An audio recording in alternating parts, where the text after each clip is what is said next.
pregunten, ¿ya? Lo importante aquí es aprender. Eso es lo que se quiere, aprender, ¿no? Y no solamente para la evaluación que se va a tener sobre esto, sino más que todo para la vida que uno va a tener como profesional médico. Entonces ese es el objetivo de esta clase, que todos aprendamos cuándo usar, cuándo no usar y en qué momento usar estos fármacos antiepilépticos. Bien, entonces vamos a iniciar lo más rápido posible. Iniciaremos con el primer grupo de fármacos que se llaman inhibidores de los canales de sodio dependientes de voltaje. Entonces, en eso vamos a iniciar primeramente, con este grupo de los inhibidores de los canales de sodio. Son varios los fármacos, ¿ya? Que tenemos en este grupo. Tenemos la fenitoína, que es la que vamos a hablar en unos momentos. Tenemos a la lamotrigina, tenemos a la carbamazepina, ¿bien? Estos son los tres principales, fenitoína, lamotrigina y carbamazepina, ¿bien? Son los más importantes y los que más se usan. Ya el topiromato en casos generales, un poco porque son de amplio espectro, se usa en casos en ciertos casos, no es de primera línea. El valproato también en ciertas ocasiones, pero no como un bloqueante específicamente para el sodio. Entonces, los principales que vamos a ver hoy, inhibidores de los canales de sodio, son la fenitoína. ¿Listo? La carbamazepina también. Y la lamotrigina. Entonces, esos son los fármacos principales que inhiben los canales de sodio dependientes de voltaje. Si este es el terminal presináptico, y acá está el canal de sodio, estos fármacos, una vez que nosotros los tomemos por vía oral, van a ingresar tanto la fenitoína como la carbamazepina, la motrigina, y entre otros fármacos van a actuar a este nivel y van a cerrar los canales de sodio. Cierran los canales de sodio y ¿qué va a pasar? Va a poder ingresar el sodio que está extracelular. ¿Qué dicen ustedes? ¿Va a poder ingresar? Si lo estamos bloqueando este canal, ¿será que ingresa el sodio adentro? No va a ingresar, ¿no? No va a ingresar adentro y se va a quedar afuera. Y el sodio es importante ¿para qué? Para continuar el potencial de acción, la despolarización de la neurona, del terminal presináptico. Entonces, como no hay despolarización, tampoco va a haber, ¿qué cosa? Liberación de las vesículas de glutamato. Entonces, no van a haber liberaciones así como están viendo acá. No va a haber todo este complot no va a haber. No se va a producir y por ende el glutamato no va a ir a sus receptores que son AMPA, NMDA y kainato. No va a ir a sus receptores que están a nivel del terminal presináptico y tampoco va a poder excitar y transportar el potencial de acción. Y ese es el mecanismo de acción que tiene la fenitoína, la motrigina, carbamazepina, entre otros. ¿Se entendió bien hasta ahí? Un mecanismo de acción pantallazo para que ustedes vean a qué nivel actúa entonces, chicos, los inhibidores de los canales de sodio. A nivel presináptico, hendidura sináptica o a nivel postsináptico. ¿Dónde actúa principalmente los inhibidores del canal de sodio? ¿Dónde? ¿Presináptico o postsináptico? ¿Dónde actúa? Vamos, chicos, ¿dónde actúa? Los inhibidores de los canales de sodio. Estos grupos, Presináptico. muy bien, a nivel presináptico. Si actúa a este nivel, no va a dejar que el sodio ingrese. No va a haber despolarización y por ende no va a haber liberación de vesículas de glutamato. Y ustedes saben que las principales causantes de las crisis epilépticas y en sí de la epileptogénesis es el aumento de los niveles de glutamato. Es el principal causante. Que se produce que el paciente esté temblando, que te tembleque, ¿no? Que tenga mioclonías, crisis tónico-clónicas. Todo eso es el culpable, es el glutamato. Y entre otras, neurotransmisores excitadores. El glutamato, no se olviden para recordar, es un neurotransmisor excitador. Bien, entonces vamos a continuar rápidamente con los inhibidores de los canales de sodio dependientes de voltaje.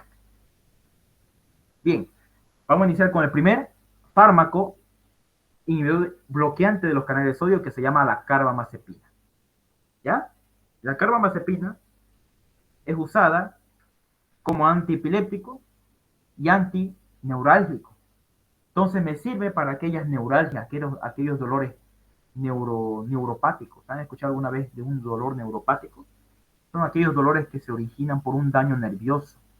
Y ustedes saben que no todo dolor es de origen nervioso. Entonces vamos a ver ahorita aquí la carbamazepina. que tiene un espectro reducido. No es de amplio espectro como el topiromato, el ácido valproico. Esos son de amplio espectro, porque tienen múltiples mecanismos de acción.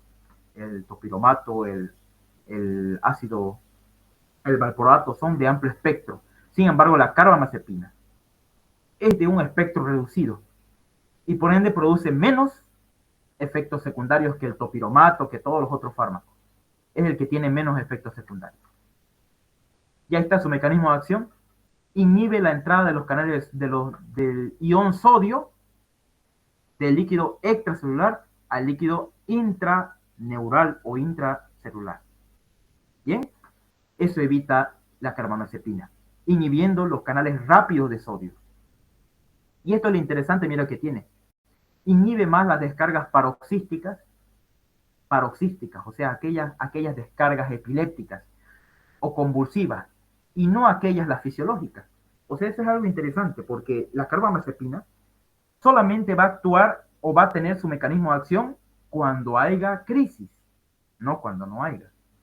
Entonces eso es lo interesante de la carbamazepina, que solamente actúa cuando hay descargas anormales de electricidad, cuando hay convulsiones. ¿Se entendió hasta ahí? Solamente actúa cuando hay crisis epiléptica, cuando hay convulsiones. Solamente ahí actúa, cuando hay descargas anormales. Por eso es de espectro reducido. Ya solamente ahí actúa, no en aquellas células neuronas que están actuando fisiológicamente, como ahorita nosotros. Entonces ahí no actúa. Por lo que no tiene un efecto importante que tenían los otros antiepilépticos. ¿Se acuerdan? Los otros antiepilépticos tenían un efecto principal que es la somnolencia. ¿Alguien me dice qué significa la somnolencia? ¿Alguien me dice qué significa somnolencia?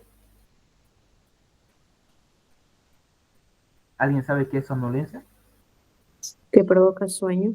Muy bien, todos los antiepilépticos provocan sueño, excepto la carbamazepina porque su espectro es reducido. Entonces, ¿quién es más tolerable para el paciente y no le causa sueño? O le causa a dosis altas, pero a dosis terapéutica no le causa. No tiene efecto sedante, no le produce somnolencia al paciente. ¿Ya? Eso es lo interesante, porque hay otros antiepilépticos, como el topiromato, el ácido valproico, que le pueden producir sueño al paciente y se pueden dormir incluso mientras están ahí activos o están caminando, ¿no? Mucho sueño. Entonces, de aquí, la carbamazepina, tiene un efecto, no tiene un efecto sedante, como los otros antiepilépticos, y eso lo hace especial, porque solamente actúa cuando hay descargas paroxísticas, cuando hay descargas eléctricas anormales. ¿Qué significa paroxística? Que viene un momento y desaparece. Viene otro momento y desaparece. Solamente ahí actúa, en ese tipo de crisis, no en la fisiológica. ¿Ya? Entonces eso es lo importante y lo interesante que tenemos que tomar de carbamazepina. Y por ende, este fármaco no altera las funciones cognitivas, o sea, el paciente puede estudiar tranquilo, sin que esté con esa baja capacidad intelectual, ¿no? Que provocan los antiepilépticos. Entonces, eso ya hemos visto, ya estamos viendo aquí en carbamazepina. Dosis alta, noten bien esto que es importante. A dosis altas de la carbamazepina reduce la entrada de calcio, entonces tiene doble mecanismo de acción. Uno bloquea sodio y otro bloquea calcio. Cuando es a dosis alta. A dosis normales bloquea sodio, los canales de voltaje rápido de sodio. Eso nomás bloquea. Sin embargo, los canales de calcio lo bloquea solamente a dosis alta. ¿Cuáles son esas dosis altas? Ahorita lo vamos a ver. ¿Ya?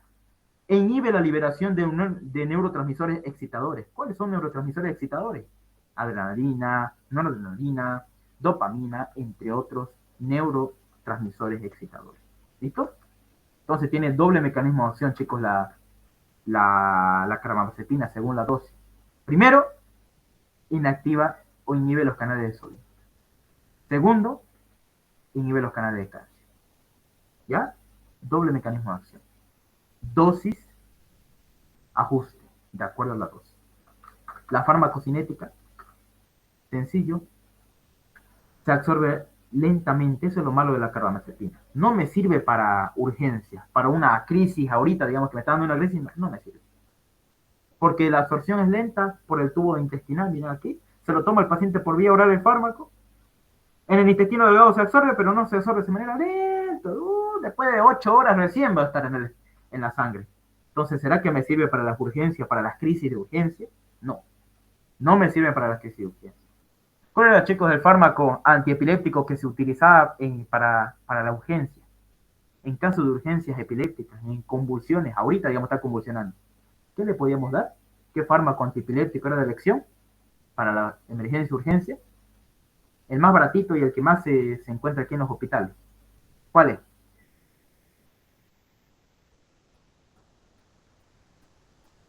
¿Cuál es, chicos?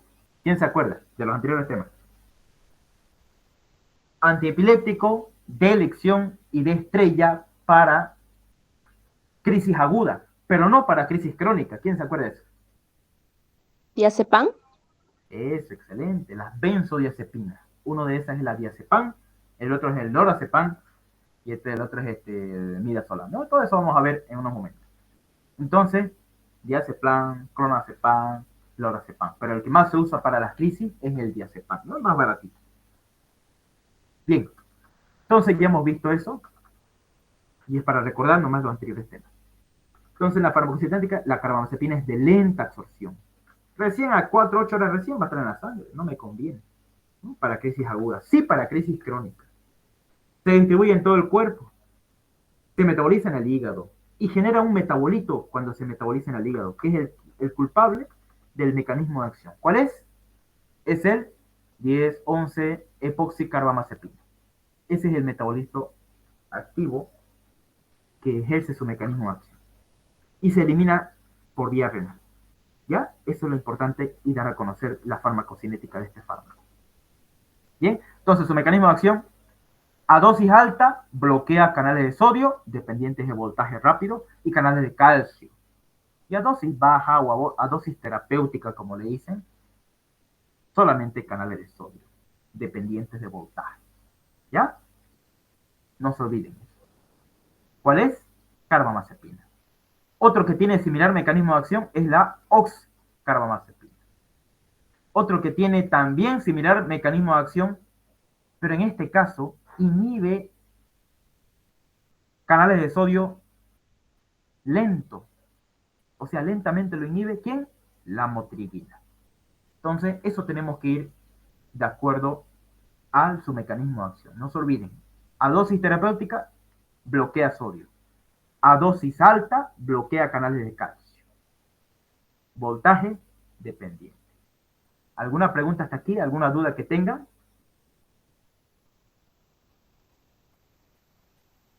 ¿Alguna pregunta?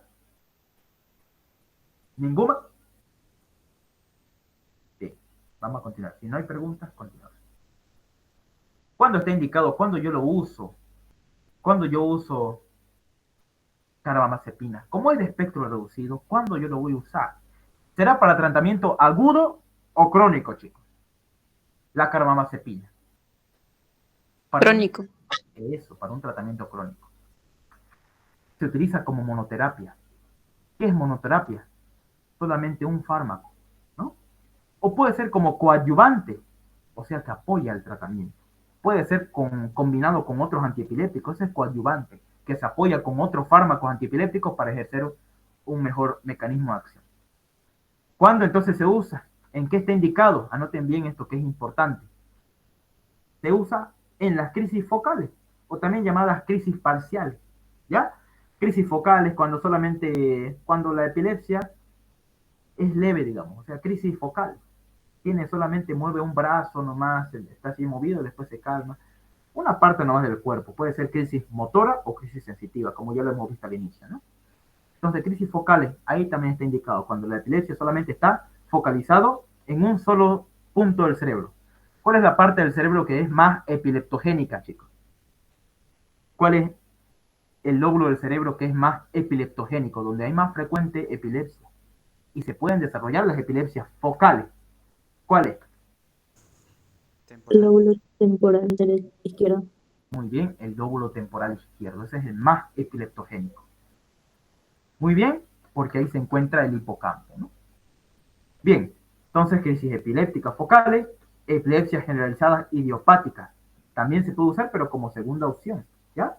en la epilepsia generalizada y idiopática, como segunda opción. Como primera opción, ahí tenemos el valproato, el ácido valproico, el levetiracetam como primera opción, pero en segunda opción va a ser la carbamazepina. Ya que lo malo de la carbamazepina, chicos, anoten bien, es que puede empeorar las crisis de ausencia y las mioclonías. Por eso no se usa mucho en pacientes con crisis generalizada, tónico-clónicas, no se usa. Solamente en crisis de focales o en epilepsia generalizada idiopática. Solamente ahí. Pero no se usa cuando hay ausencia, porque las puede empeorar. No se usa tampoco en las mioclonías, porque las puede empeorar. Entonces anoten bien eso que es importante, es de segunda opción, incluso de tercera opción. Hay mejores que esta todavía. Trastorno de manía, trastorno bipolar también se puede usar. Y un interesante tratamiento que se usa para el tratamiento crónico de la neuralgia del trigémino. Saben que el trigémino es un nervio, es el quinto patraneal, que tiene 3 ramas interesantes, ¿no? Maxilar, mandibular y oftálmica, ¿no? Entonces, todas estas 3 ramas que tiene el trigémino, por eso se llama un nervio trigémino, cuando está dañado o lo está apretando alguna estructura de nuestro cuerpo, lo está apretando, produce una enfermedad llamada neuralgia del trigémino, ¿no? Y esos pacientes que tienen dolores al masticar incluso, ¿cómo se ve un paciente con neuralgia del trigémino? Tras que mastica le duele, arruga la frente, le duele, ¿ya? Pero lo más característico es que le duele tanto y es un dolor muy tremendo que solamente le viene cuando mastica. Incluso de manera continua le puede venir. Esa es la neuralgia del trigémino. Es una enfermedad compresiva con daño en el nervio trigémino. Esa es la neuralgia del trigémino, un dolor originado por un daño o una compresión en el nervio trigémino. Entonces, en este tipo de pacientes le podemos dar carbamazepina para tratamientos crónicos, para disminuir el dolor neuropático. Toda enfermedad o toda lesión o todo daño que se ocurra en los nervios, ¿ya? Va a producir un dolor que se llama dolor neuropático, ¿ya? Entonces ese dolor neuropático, ¿cómo nosotros lo disminuimos? Lo disminuimos al dolor neuropático disminuyendo su conducción. Y su conducción está por sodio. Entonces con este fármaco que es la carbamazepina, disminuimos su conducción del sodio. Entonces está indicado en la neuralgia del trigémino y en alguna neuropatía diabética, entre otras neuropatías. Entonces no se olviden, principal indicación del tratamiento crónico del neuralgia del trigémino, carbamazepina. ¿Cuál es la dosis? Como viene en la farmacia, ¿de cuánto viene en la farmacia la carbamazepina? Viene de 200 miligramos, ¿no? La carbamazepina. Viene de 400 miligramos, viene la carbamazepina. 200, 400 miligramos en comprimidos viene la carbamazepina. Solamente para vía oral, anoten bien, solo para vía oral. Y también viene en suspensión. Para vía oral también, 100 miligramos en 5 mililitros, ¿no? Entonces viene en comprimidos y en suspensión. Dosis máxima de la carbamazepina que un paciente que tiene que tomar al día, 1.6 gramos al día, máximo, ¿no? 1,5 gramos casi, ¿no? Al día puede tomar de carbamazepina. Ahora, ¿cómo hacemos el tratamiento de la neuralgia del trigémino y cualquiera de estos de manera crónica? Le damos al inicio 100 o 200 miligramos cada 12 horas le damos. Semivida intermedia, ya noten bien, es de semivida intermedia la carbamazepina. Cada 12 horas se da. O si es leve, cada 24 horas una tabletita, un comprimido de carbamazepina de 200 durante todo el día. Se puede al inicio. Ahora depende de la gravedad, cada 12 horas también se puede dar, ¿no? Pero no se olviden, máxima dosis, 1,5 o 1.6 gramos durante el día de carbamazepina. Se ha visto que este tratamiento, chicos, anoten bien esto, se ha visto que no produce efectos teratogénicos en la embarazada. Entonces, bajo probabilidades de producir alguna malformación fetal. Entonces, está seguro darlo en el tercer trimestre del embarazo, segundo o tercer trimestre del embarazo. No hay problema. ¿Bien? Efectos secundarios. Los efectos secundarios de la carbamazepina son los menos frecuentes. O sea, es un fármaco excelente porque es de espectro reducido. No es tan fuerte. Por eso produce menos efectos adversos. Pero se instala de manera gradual el tratamiento. Ojo, de manera gradual, de a poco. 100, 200 cada 12 horas. solamente 400 miligramos al día, así. De a poco se va instaurando el tratamiento. Porque si uno le da a dosis máxima de una vez, le puede dar mareos al paciente, ataxia, diplopía, somnolencia, que está, ¿no? Náuseas, vómitos, astenia. Y un síndrome característico es la síndrome de la inadecuada producción de ADH. Interesante este síndrome que es característico de efecto adverso de la carbamazepina. El paciente va a producir alta ADH. No se sabe por qué, pero tiene su mecanismo, este mecanismo de efecto adverso de elevar la ADH. ¿Y qué será la ADH? ¿Quién se acuerda, chicos, qué es la ADH o la hormona antidiurética? ¿Cuál era su función? ¿Cuál es su función de la ADH, chicos? Retener agua. Eso, retener agua, ¿no? Y al retener solamente agua, retiene agua por los canales de acuaporinas que abre a nivel del riñón, de los tubos renales, absorbe harta agua. Entonces, este paciente va a aumentar la presión arterial, puede producir hiponatremia también por la absorción de agua, ¿no? Entonces, eso es lo interesante de este fármaco, carbamazepina. Y algo más interesante, aumenta el intervalo PR. En el electrocardiograma vamos a ver a los pacientes que van a tener un intervalo PR mucho más alargado. Normalmente, en el electro, debería medir desde la onda P hasta el inicio del complejo QRS, debería medir solamente de 0,12 a 0,20 segundos. Pero en este caso, mire cuánto mide. Este fármaco puede aumentar el intervalo PR más de 0,20. Entonces, si puede aumentar así el intervalo PR, está contraindicado a aquellos pacientes que tienen Chagas, por ejemplo. Contraindicado la carbamazepina a aquellos pacientes que tienen cardiopatía chagásica. Porque la enfermedad de Chagas a nivel del corazón aumenta el intervalo PR y puede producir paro cardíaco y bloqueos auriculoventriculares en el electrocardiograma. Entonces está contraindicado en pacientes que tienen bloqueos auriculoventriculares por Chagas, por la enfermedad de Chagas. Entre otras enfermedades que también me produce, como los infartos o el miocardio, entre otras enfermedades que producen aumento del intervalo PR en el electrocardiograma. Entonces, en estos pacientes que ya tienen esto, ya tienen un intervalo PR alargado, algún problema en el corazón, si le damos carbamazepina, peor va a ser. Y nos puede llegar a un paro cardíaco. Entonces tenemos que tomar ojo a esto, mucho ojo, ¿ya? Porque aumenta. Puede producir bloqueos auriculoventriculares y puede empeorar los bloqueos y puede producir parada cardíaca en aquellos pacientes. Ojo en pacientes con marcapaso, por si acaso, también. No se sabe por qué, pero tiene ese mecanismo en actuar. Pero tal vez, por lógica, podemos decir por la disminución de la conducción nerviosa del sodio, ¿no? Entonces, es hepatotóxico también la carbamazepina, porque aumenta las transaminasas del hígado. En aquellos pacientes con anemia, les puede empeorar la anemia, produciendo anemia aplásica. Y aquellos pacientes pueden tener alergia también, produciéndome síndrome de Stevens-Johnson, alergia a los medicamentos. Y tampoco se tiene que dar con anticoagulantes, chicos, este fármaco, carbamazepina. No se tiene que dar con anticoagulantes porque hace interacción y aumenta el riesgo de sangrado en aquellos pacientes incluso con enfermedad de lo que es el dengue y en aquellos pacientes que toman anticoagulantes. Importante tomar en cuenta eso de la carbamazepina.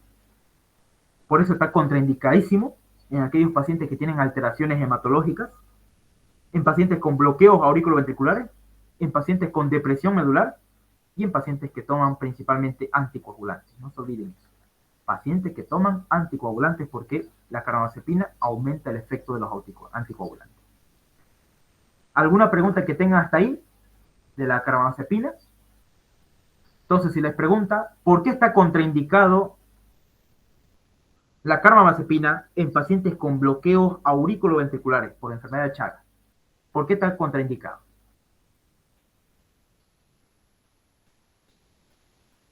¿Por qué está contraindicado darle carbamazepina a estos pacientes con bloqueo auriculoventricular?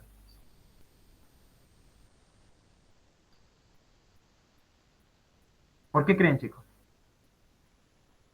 Porque aumenta el intervalo PR. Y al aumentar el intervalo PR, como estos pacientes con bloqueos auriculoventriculares ya van a estar aumentados su intervalo, va a aumentar mucho más y le puede producir parada cardíaca. No se olviden eso. ¿Alguna pregunta hasta ahí? ¿Alguna pregunta que tenga? Sí, vamos a continuar. Ahí está. Carbamazepina, un resumen bien chiquitito, bien bonito que me gustó mientras lo estaba viendo. Me gustó mucho. Porque miren, hay un resumen de todo lo que hemos hablado y más que todo el tratamiento, la dosis, ¿no? La dosis de 200 miligramos. 200 miligramos. ¿Cuál es la dosis máxima, chicos, de carbamazepina que se tiene que dar? Dosis máxima. 1,6 gramos al día. O también es lo mismo que 1600 miligramos al día. Es la dosis máxima de carbamazepina. ¿Bien?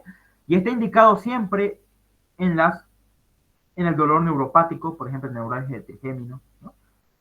Trastorno bipolar, demencia senil, crisis complejas o simples, más que todo las simples, ¿ya? Y está como de última opción en convulsiones tónico-clónicas, de última opción, si no tenés pues los de primera línea. ¿Se entiende hasta aquí? ¿Alguna pregunta que tengan? ¿Alguna duda que tengan?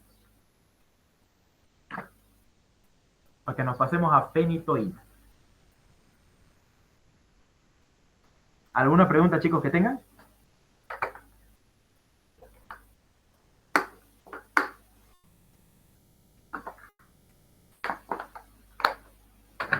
¿Listo? ¿Alguna pregunta que tengan? No, sí. Muy bien, vamos a seguir avanzando. Entonces ya hemos visto la carbamazepina. Espectro reducido. Pequeño espectro. Vamos a ver ahora de la fenitoína. Un fármaco también bloqueante de los canales de sodio. ¿Dónde actúa la fenitoína? ¿A nivel presináptico? Sí, actúa a nivel presináptico. ¿A qué nivel? A nivel de los canales de sodio dependientes de voltaje. Mismo mecanismo de acción que carbamazepina, noten bien eso. Mismo mecanismo de acción que carbamazepina. Inhibe los canales de sodio dependientes de voltaje, prolongando la inactivación rápida y bloqueando selectivamente las descargas de alta frecuencia. ¿Qué tipo de descarga bloqueaban la carbamazepina? ¿Chicos? ¿Qué tipo de descargas bloqueaban? ¿Se acuerdan? Ahí decía descargas eléctricas, ¿qué cosa? ¿De qué tipo? Paroxísticas. Muy bien, paroxística, o sea que viene un ratito y viene después la crisis epiléptica. Ahí actúa la carbamazepina. Pero en este caso, la fenitoína solamente actúa en descargas de alta frecuencia.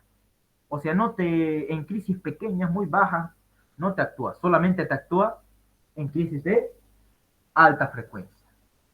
No se olviden eso, en descargas altas, eléctricas, convulsivas.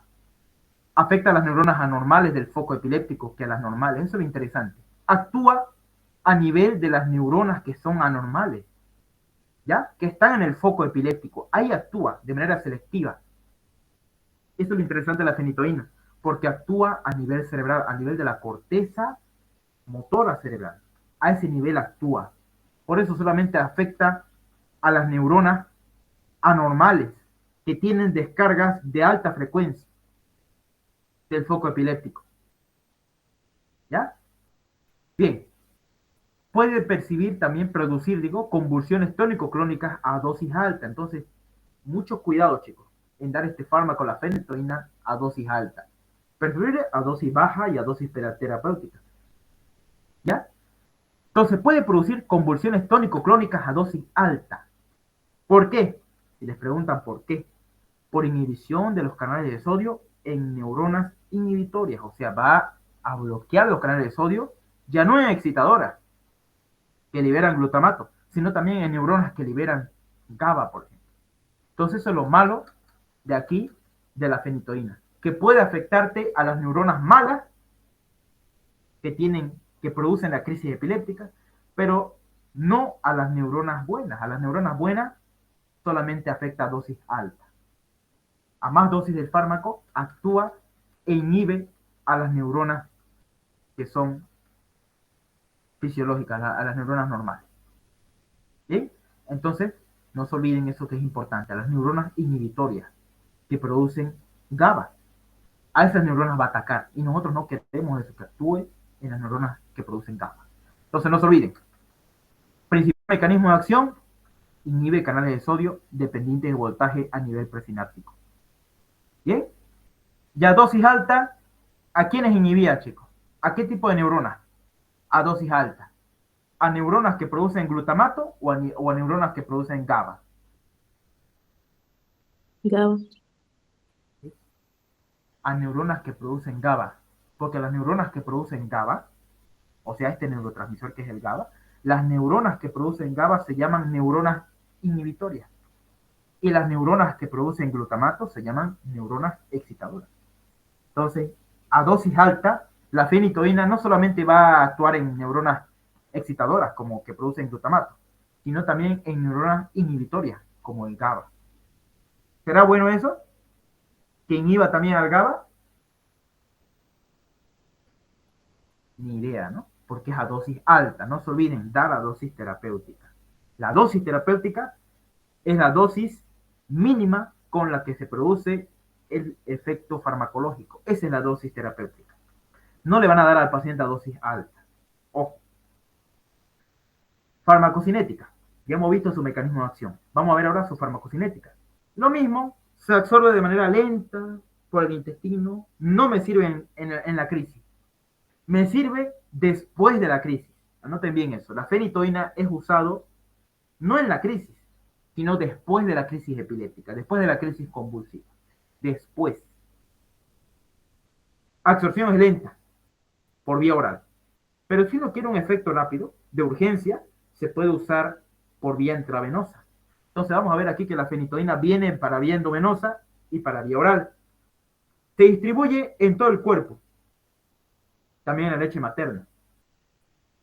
Pero principalmente actúa, su sitio principal de acción de la fenitoína es actuar a nivel de la corteza motora cerebral, a nivel central, a nivel del cerebro. Entonces atraviesa la barrera hematoencefálica. Su metabolismo es a nivel hepático y se elimina a nivel renal. Lo que lo hacen la mayoría de los antiepilépticos se liberan o se eliminan a nivel renal. Eso es lo interesante. Bien, preguntas que tengan de fenitoína, no se olviden que es un fármaco que solamente tenemos que darle a dosis terapéutica, dosis baja. Mucho cuidado a dosis alta. Bien. Indicación. ¿Cuándo está indicado darle fenitoína a mi paciente? ¿Cuándo está indicado? En el estado de mal convulsivo. Ahí está indicado darle fenitoína a mi paciente, en el estado de mal convulsivo. ¿Y qué significa un estado de mal convulsivo o también llamado estatus epiléptico, chicos? ¿Qué significa? Anotemos bien. El estatus de mal epiléptico significa crisis epilépticas repetitivas que se producen en un intervalo corto de tiempo.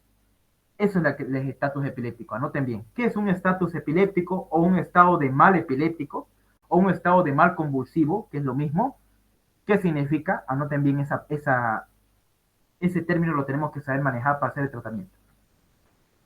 Son crisis epilépticas repetitivas que se producen en un intervalo de corto de tiempo, o aquellas que por el contrario son prolongadas en condiciones de un estado epiléptico fijo y duradero. Entonces, chicos, el estatus epiléptico o el estado de mal convulsivo es una urgencia neurológica, es una emergencia, es una urgencia médica, neurológica, ¿ya? Más frecuente. No se olviden, la urgencia neurológica más frecuente que de una vez nosotros como médicos tenemos que actuar es el estatus epiléptico. Este requiere una evaluación y un tratamiento inmediato. ¿Cómo yo sé que mi paciente está en un estatus epiléptico? ¿Cómo? Anoten bien. Tiene una crisis que dura más de 5 minutos. Está temblando el paciente. Tiene una crisis epiléptica por más de 5 minutos. Anoten bien. Tiene 2 crisis sin recuperación entre ellas. O sea, 2 crisis a la vez y sin poder recuperarse la conciencia ni nada. 2 crisis a la vez. Y dura más de 5 minutos. Otro también, 2 crisis focales complejas generalizadas sin recuperación entre ellas.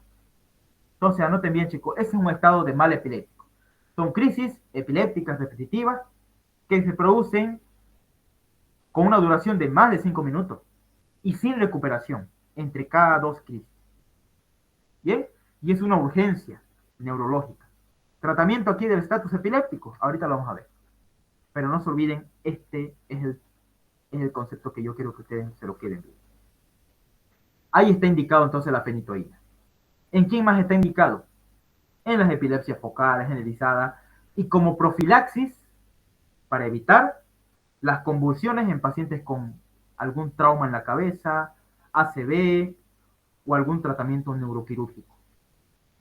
Aquellos pacientes que tienen accidente cerebrovascular, algún trauma de cráneo o alguna operación a nivel cerebral, tenemos que darle como profilaxis la fenitoína, porque evita que estos pacientes que tienen estas enfermedades, que el TEC, ACV, tengan convulsiones. Evita las convulsiones en este tipo de pacientes, pero no detiene el desarrollo de la epileptogénesis. Eso es lo interesante acá. No detiene el desarrollo de la epileptogénesis, o sea, sí o sí se va a formar la epilepsia, pero va a evitar que el paciente, mientras esté internado, convulsione. Nunca se da en crisis de ausencia. Y algo interesante de la fenitoína es que también es un antiarrítmico. Tiene efecto antiarrítmico. ¿Ya? No se olviden eso. Como pregunta de examen, siempre preguntan en los pases de visita. La fenitoína es un antiarrítmico. ¿Pero por qué es un antiarrítmico? ¿Por qué también puede curar y puede disminuir las arritmias cardíacas? Principalmente, no se olviden, la fenitoína está indicado, la fenitoína, en las arritmias ocasionadas por un fármaco que se llama digital o digoxina. Así se llama el fármaco. Fármaco digoxina o digital produce arritmias cardíacas. Entonces, este fármaco sirve para evitar esas arritmias cardíacas por digital, por el exceso de consumo de digital. Y es un fármaco que nosotros tenemos que tomar en cuenta. Entonces, no se olviden, fenitoína está indicado en las arritmias provocadas por el consumo excesivo de digoxina, o también llamado digital. No se olviden eso. Bien, esas son las indicaciones de este tipo de fármaco. La fenitoína viene en la farmacia de 100 en comprimido, viene de 100 en ampollas, también viene de 100 miligramos cada 2 mililitros o de 250 miligramos cada 5 mililitros. Así viene fenitoína en ampolla. Eso tenemos que recordar. ¿Bien? La dosis. ¿Cómo hacemos la dosis al paciente? Vía oral, iniciamos siempre con dosis mínima. 100 miligramos cada 8 horas antes de las comidas, porque no se olviden que los alimentos disminuyen su tiempo de absorción. Ajustar hasta mantener 300 a 400 miligramos al día. No se olviden que la dosis máxima al día y cada 8 horas, o sea, 3 veces al día, es de 600 miligramos al día. ¿Ya? En otras palabras, 200 miligramos cada 8 horas. Esta es la dosis máxima de la fenitoína. Y en niños la dosis máxima es de 300 miligramos al día. Entonces no se olviden, chicos, anoten bien. Dosis inicial, 100 miligramos cada 8 horas de fenitoína. ¿Bien? No se olviden eso, que es importante. ¿Cuál es la dosis máxima de la fenitoína? 600 miligramos al día. Máxima dosis. Efectos adversos. Efectos adversos.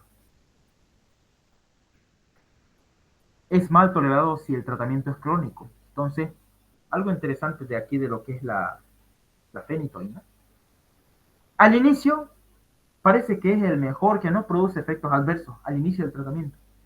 Pero el tratamiento crónico y a largo plazo, una gran desventaja que tiene este fármaco es que puede producir más efectos adversos en tratamientos crónicos. Algo que no pasa eso con la carbamazepina.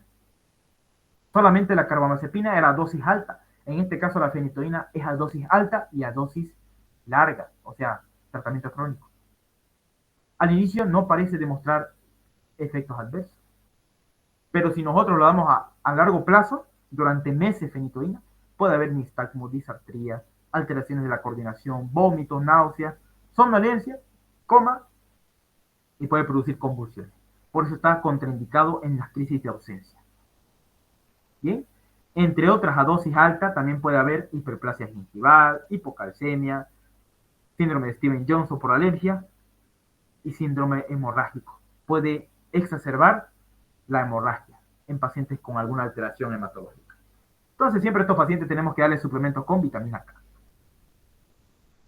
Está contraindicado en las porfirias, fármacos antineoplásicos, anticonceptivos, inmunodepresores y también contraindicado en la bradicardia, pacientes bradicárdicos, por algún bloqueo auriculoventricular.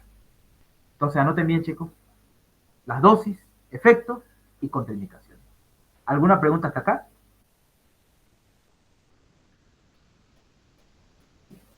Nunca se olviden eso. Puede ser usado la fenitoína como antiarrítmico. ¿En qué caso de arritmias cardíacas yo lo voy a usar?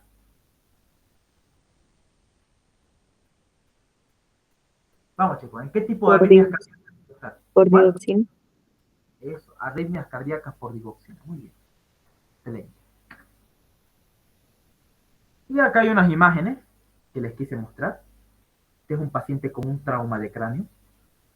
Ahí se ve una tomografía. Es un estudio, se llama tomografía axial computarizada de cráneo, donde yo observo aquí un paciente que tuvo un trauma cráneoencefálico, donde aquí se ve, mire, aire en el cerebro, aquí está todo este es el cerebro, acá hay aire en el cerebro, que se llama neumoencéfalo, hay, mire, hemorragia intraparenquimatosa, hay contusiones cerebrales, y hay algo, un halo oscuro que rodea toda esa lesión que se llama edema, ¿bien? Un edema perilesional a nivel del cerebro, y que invade los ventrículos, mire, esa sangre invade los ventrículos, produciendo hemorragia ventricular. Entonces, esta es una tomografía solamente para recordarles que pacientes con TEC como profilaxis para evitar que tenga convulsiones, tenemos que darle fenitoína, vía oral, 200 miligramos, ¿no? De 100 miligramos cada 8 horas. Un paciente con un tumor cerebral también me puede producir crisis epiléptica. Por eso, en aquellos pacientes, para evitar las convulsiones, le damos fenitoína. Ahí está, miren, chicos, la fenitoína en una crisis epiléptica o también llamado estatus epilépticos. De primera elección es el diazepam, ¿no? La benzodiazepina. De segunda elección es la fenitoína, puede ser también de segunda elección. Ahí está, miren, dice. Ahí está. En caso de fracaso terapéutico o en caso de después del tratamiento de con benzodiazepina, lo podemos usar a la fenitoína. En vía endovenosa, 50 miligramos por mililitro, ¿no? Podemos iniciar así, endovenosa. 15 a 20 miligramos kilogramo peso. Bien, así tenemos que iniciar la dosis intravenosa. Bien, no se olviden entonces, chicos, es importante tomar en cuenta la fenitoína. Miren, este cuadrito es muy interesante, muy bonito, donde es un resumen de todo lo que hemos hablado, ¿no? Chicos, ¿en qué parte del cerebro la fenitoína se acumulaba? ¿En qué parte del cerebro se acumulaba y producía su mecanismo de acción? ¿En qué parte del cuerpo se acumulaba? ¿En qué parte del cerebro?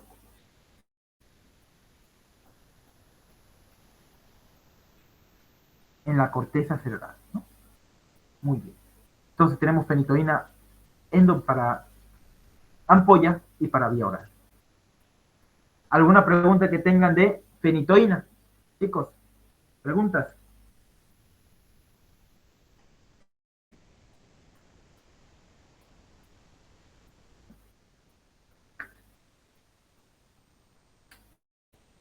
¿Alguna pregunta que tengan de fenitoína, chicos? ¿Alguna pregunta de fenitoína? ¿Algo que no se haya entendido?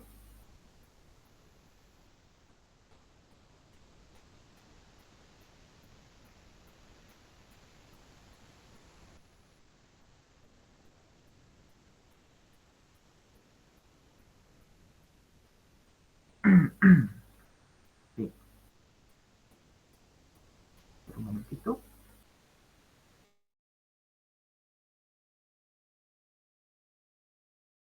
Bien, chicos, vamos a continuar. Vamos a ver un grupo muy bonito de fármacos que se llama moduladores de la proteína SB2A de las vesículas presinápticas. Muy interesante este fármaco de gran espectro, que es el levetiracetam. Vamos a hablar de este fármaco, que son parte de los moduladores de las proteínas SB2A. Interesante porque, miren, ¿dónde actúa el levetiracetam? Actúa a nivel de esta proteína que se llama proteína receptor SB2A, que es el encargado de que las vesículas de glutamato se liberen. Sin estas proteínas no se liberan.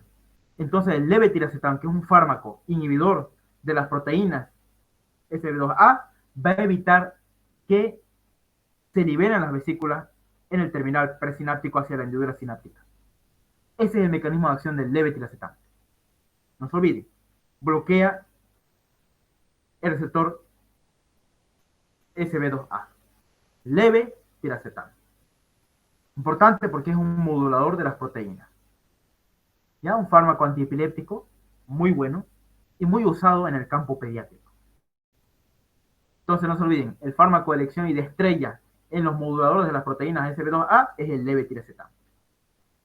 Vamos a hablar de este fármaco interesante, que es el levetiracetam. Lo interesante de este fármaco es que se va a fijar a dónde, a la proteína SB2A de las vesículas presinápticas. A este nivel, miren, a este nivel de acá. Ahí están las vesículas que contienen glutamato. Entonces, a ese nivel nomás, de manera selectiva, se va a unir el levetiracetam. ¿Ya? Reduciendo el número de vesículas fácilmente disponibles en la zona de actividad de la terminación presináptica. Entonces, como va a inhibir, va a evitar que el glutamato se libere y provoque su efecto farmacológico. Entonces, no se olviden, el levetiracetam inhibe a las vesículas de glutamato en el terminal presináptico y evita su liberación y evita su formación. ¿Listo? Reduce la liberación de calcio también intraneural. Eso es lo interesante también. Reduce la liberación de calcio intraneural. Y reduce la síntesis y aumenta la degradación del GABA en el estriado. Eso también es un punto importante. Reduce la síntesis y degradación del GABA en el estriado. Aparte de tener efectos sobre las vesículas de glutamato, también tiene a nivel del GABA. Entonces no se olviden esto, chicos.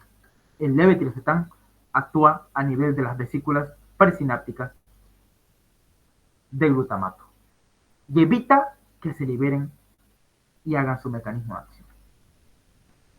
Farmacocinética. Anotemos. Su absorción es rápida. Algo interesante de la levetiracetam es que es rápida su acción, entonces me sirve para crisis agudas. Se distribuye en todo el cuerpo, incluso hasta la leche materna. Se metaboliza en el hígado y se elimina a nivel de los riñones. ¿Ya? Esa es su farmacocinética. La indicación principal del levetiracetam, adivinen cuál. La indicación principal, anoten bien, del levetiracetam es en la crisis o en las epilepsias mioclónicas juvenil. Anoten bien, ese es su principal mecanismo, su principal indicación. ¿Cuándo le damos? En jovencitos, en aquellos pacientes que son todavía niños. ¿Ya? En los niños se usa mucho el levetiracetam por su efecto que tiene en las epilepsias mioclónicas juvenil. Ahí es su principal indicación. Y también es una segunda opción en las crisis focales. Ya, anoten bien sus dos principales indicaciones. Y solamente se da aquí por vía oral, pero en este caso, cuando le damos por vía intravenosa, solamente lo usamos en el estado de mal epiléptico. Ya hemos visto qué significa un estado de mal epiléptico, ¿no? Entonces no se olviden. ¿A qué nivel actúa el levetiracetam?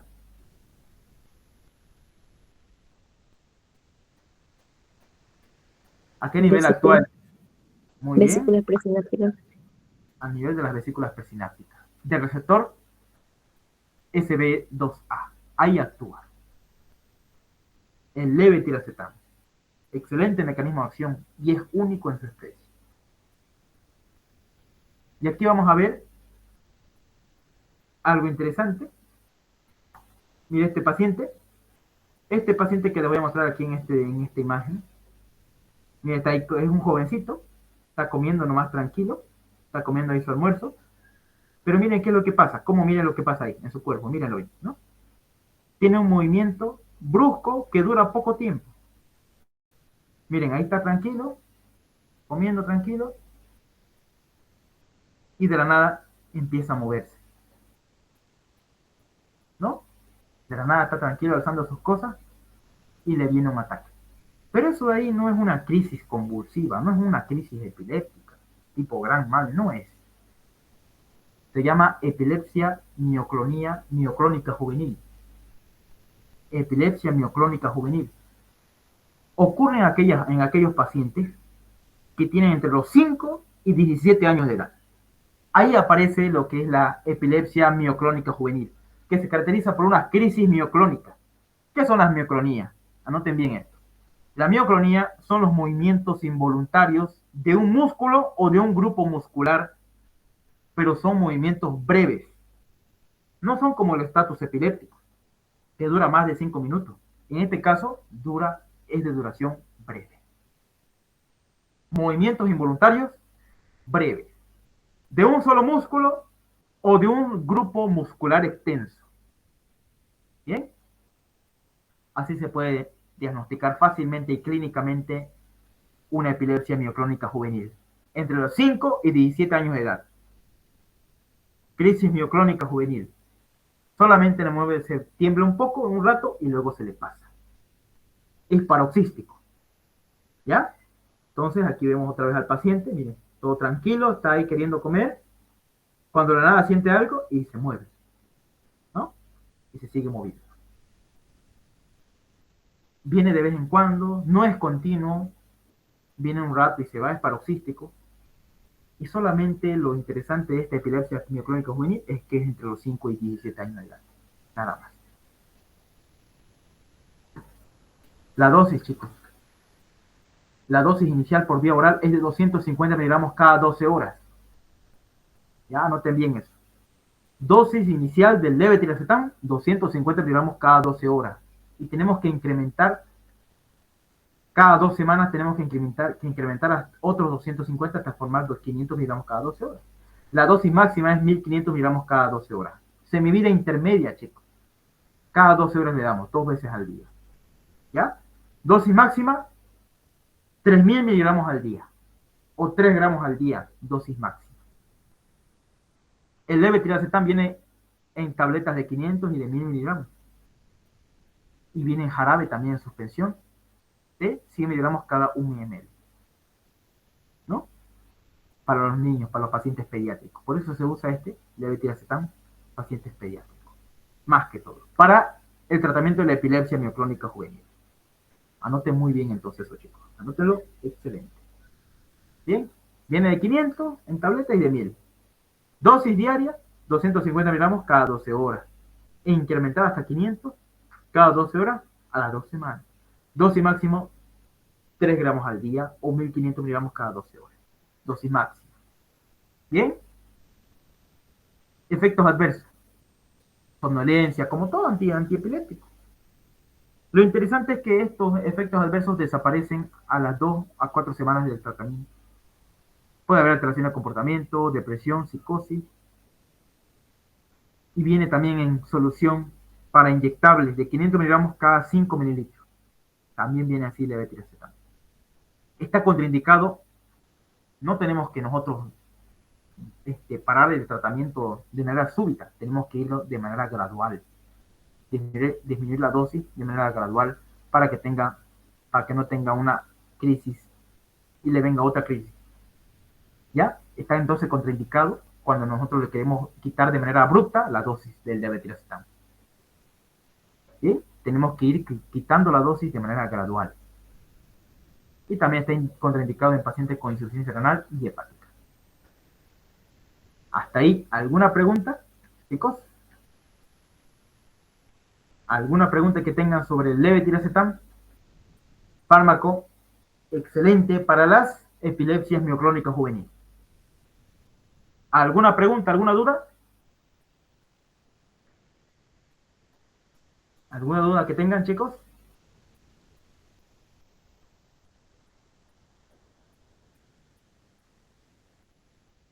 ¿Alguna pregunta? ¿Alguna duda?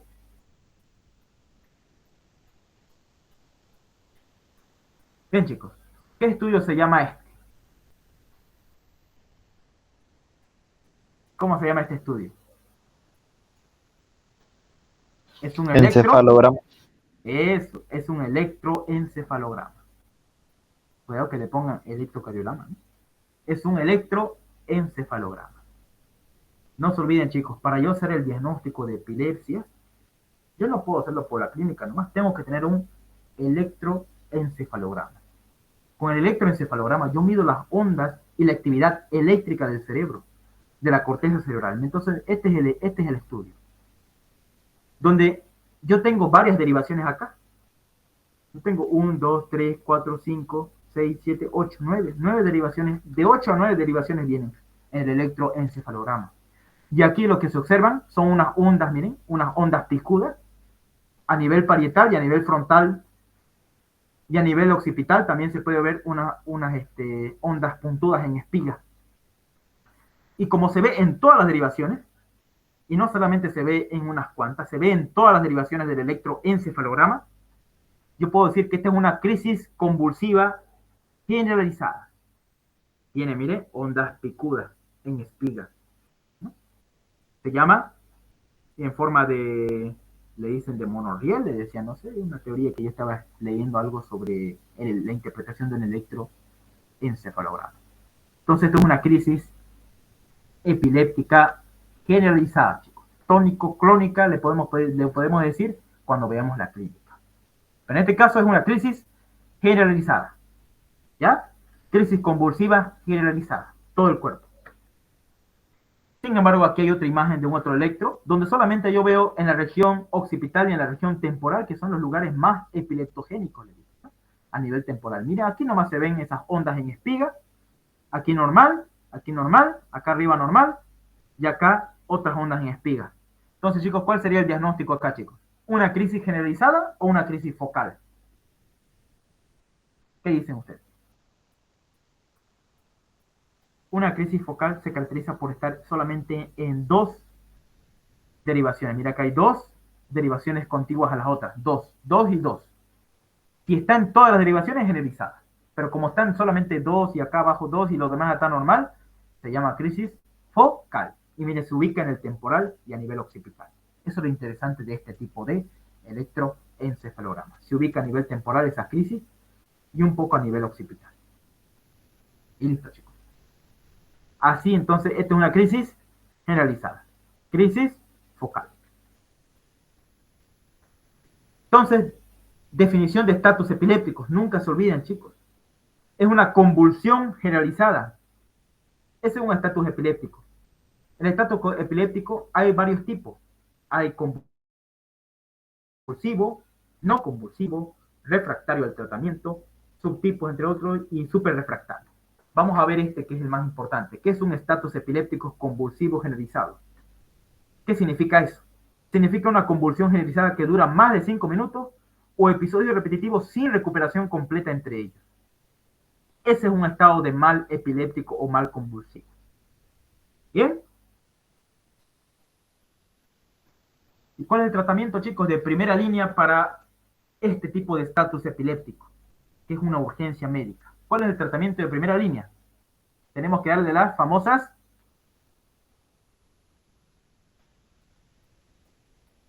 ¿Qué tenemos que darle, chicos? De primera línea, fármaco antiepiléptico de primera línea del estatus epiléptico. ¿Cuál es?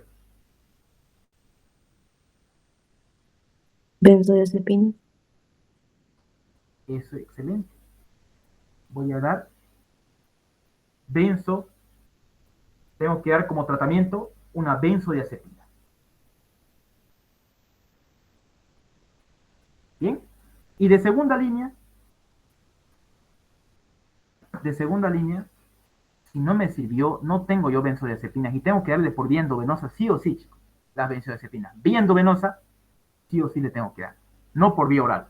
Benzodiazepina endovenosa. ¿Cuáles son? Clonazepam, lorazepam, midazolam, exactamente un diazepam.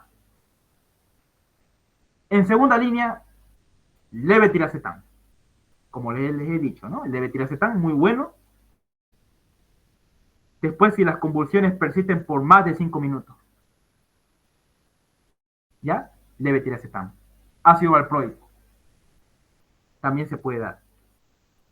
Y la fenitoína también, de segunda línea. De tercera línea, cuando la epilepsia es refractaria, le damos midazolam o directamente le damos propofol, ¿ya? Para hacerlo dormir al paciente. Se llama coma terapéutico. Solo cuando la epilepsia, chicos, es refractaria, ¿cuál es nuestro último tratamiento? El coma terapéutico. Hay que inducir un coma. Eso es como manejo según la última actualización 2025 del manejo y tratamiento del estatus epiléptico. Tenemos que producir, si es que un coma terapéutico por más de 24 horas. En caso de convulsiones persistentes y que no ceda a los otros medicamentos que les acabo de nombrar. Bien, y monitorear siempre con electroencefalograma de manera continua. Y un manejo súper refractario ya, pues ya tenemos que usar varios medicamentos ya y mantener terapia anestésica e incorporar intervenciones adicionales. Entonces, chicos, este es según el tratamiento del estatus epiléptico. Primera línea, benzodiazepina. ¿Ya? Anoten bien, benzodiazepina, primera línea, en un estatus epiléptico, una crisis epiléptica aguda, benzodiazepina. ¿Ya? ¿Cuál es la benzodiazepina? Diazepam, clonazepam, lorazepam. Más frecuente se usa diazepam. Vía endovenosa o vía oral. Vía endovenosa. Administrar y evaluar respuesta en 5 minutos después. ¿Ya? Administrar y evaluar respuesta en 5 minutos. Tenemos que nosotros, en 5 minutos, el paciente no responde a la dosis de benzodiazepina, le vuelvo a dar una segunda dosis de benzodiazepina para que ceda su convulsión. Entonces no se olviden, primera línea, benzodiazepina. Ya sea un clonazepam, lorazepam, diazepam. La primera dosis, darlo en bolo y esperar 5 minutos. Si en 5 minutos mi paciente sigue con convulsiones, repetir una segunda dosis de las benzodiazepinas. Otra dosis. Anoten bien eso. Y si aún así mi paciente no responde, voy a ir al tratamiento de segunda línea, que es un levetiracetam. Le voy a dar levetiracetam, una dosis en bolo, 60 miligramos kilogramos. Si aún así no responde, nosotros le clasificamos a la epilepsia como epilepsia refractaria. Le damos midazolam y si en caso, directamente hacemos el tratamiento de coma terapéutico con propofol, 2 a 10 miligramos kilogramos hora. Y si aún así no mejora el paciente, que es manejo súper refractario, que persiste más de 24 horas la epilepsia, después de un tratamiento anestésico, ¿ya? Le vamos a dar todo tiopental, ketamina, propofol, midazolam, y seguimos con la terapia anestésica hasta que el paciente entre en coma y así mejore su estatus epiléptico. Bien, ¿hasta ahí alguna pregunta, chicos? ¿Alguna duda? Entonces, eso es lo que nosotros tenemos que hacer en el manejo de un paciente. Ahora, les pregunto acá, miren, esta es una clasificación muy bonita que les pillé. ¿Cuáles son los fármacos que elevan, que son hepatotóxicos, que elevan las enzimas hepáticas? Ya hemos visto la carbamazepina, oxcarbamazepina, fenobarbital y la fenitoína, son los que son hepatotóxicos. Pregunta de examen, nunca se olviden esto. Requiere ajuste de disfunción, la gabapentina, la levetiracetam, pregabalina, cuando se da dosis alta en pacientes con insuficiencia renal.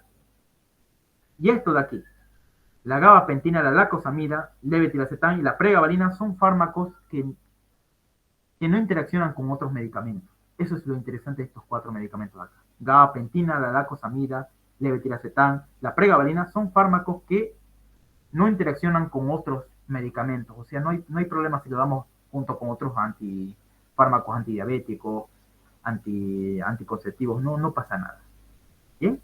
Fármacos sin interacción con otros medicamentos.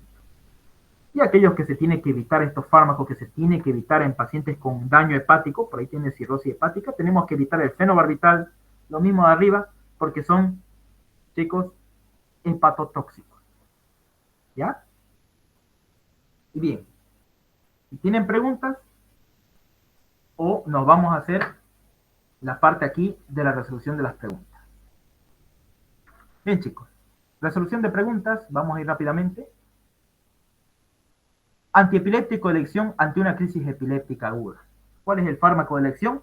¿Qué grupo de fármacos? ¿Cuál es, chicos? Benzodiazepinas, Muy bien, el diazepam.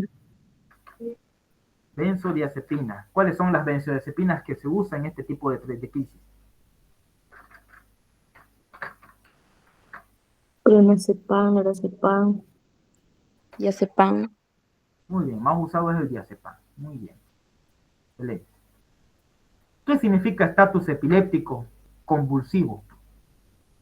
¿Qué significa, chicos?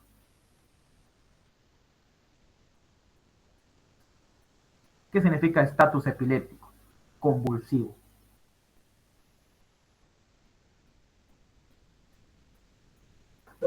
son crisis epilépticas repetitivas Muy bien, son crisis convulsivas, repetitivas, ¿por más de cuánto? de 5 minutos.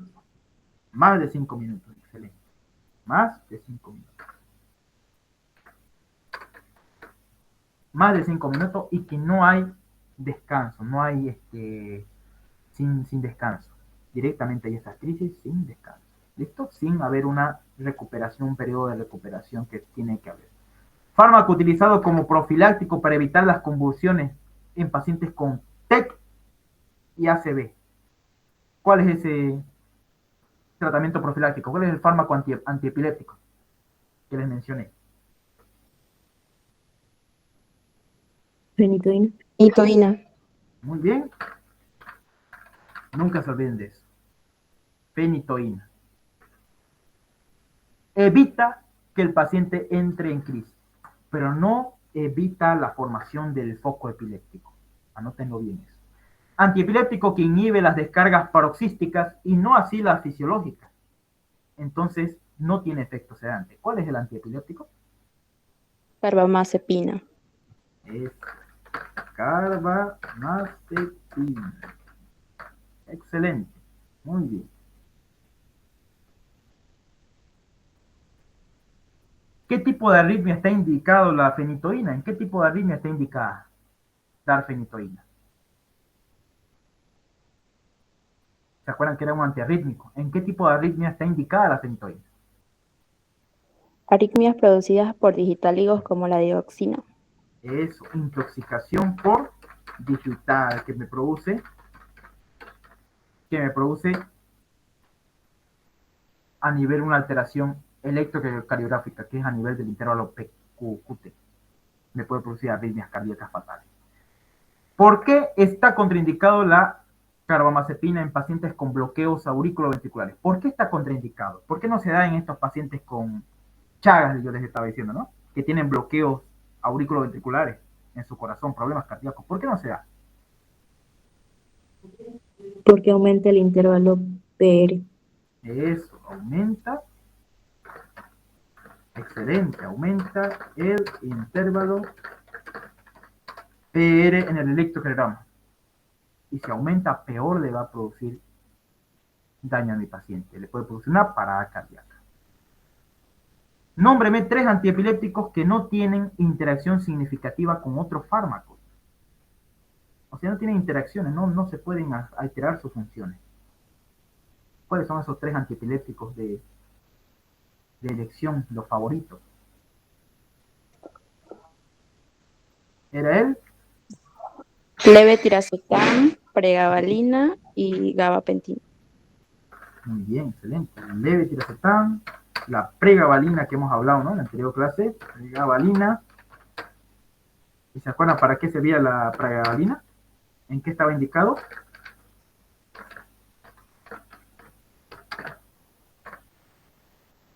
Muy bien, levetiracetam, pregabalina y gabapentina. Pregabalina indicado principalmente para el dolor neuropático.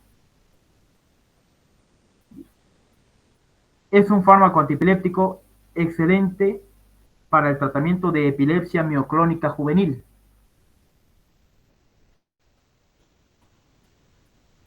¿Cuál es? Levetiracetam. Muy bien.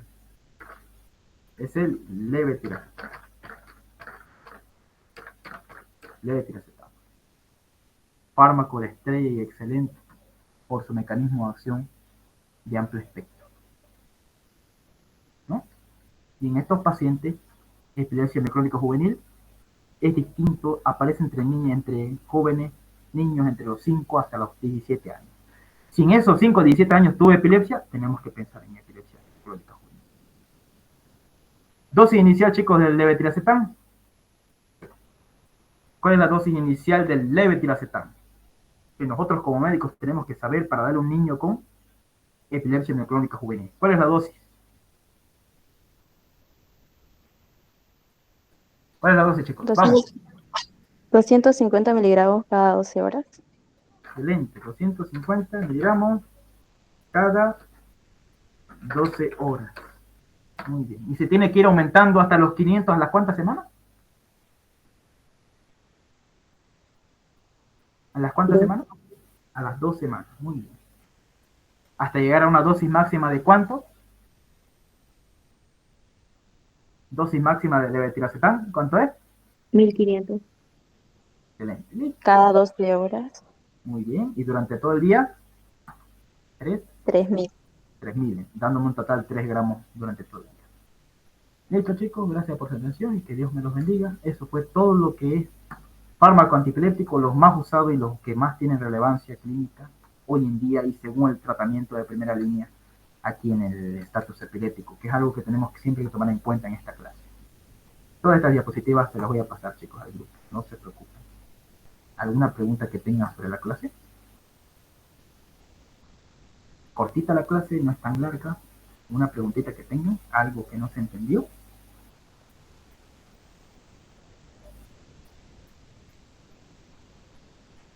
¿Alguna pregunta?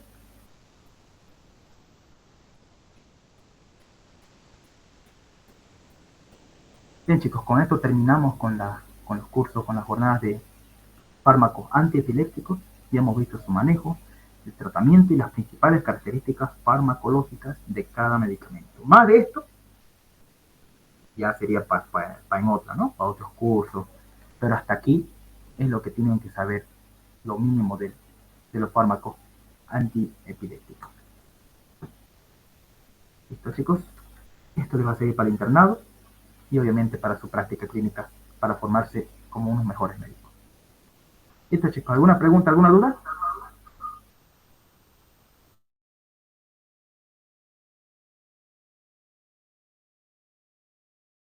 ¿Alguna pregunta, chicos?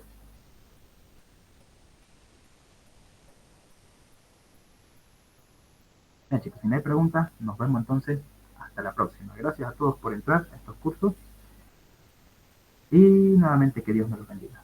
Estudien, chicos, que estos cursos simplemente son más que todo para formarse como médicos. Bien, chicos, les pasaré las diapositivas en el transcurso del día. ¿Listo, Lisandra? Gracias, Austin. Igualmente, Ilene. Gracias, Ausi. Buenas noches. María, igualmente. Sí. Gracias a todos por estar. Gracias, Camila, por estar aquí presente y por estar con esas ganas de aprender. Gracias, Lisandro y Alex. Excelente. Nos vemos hasta la próxima. Nos vemos en clase.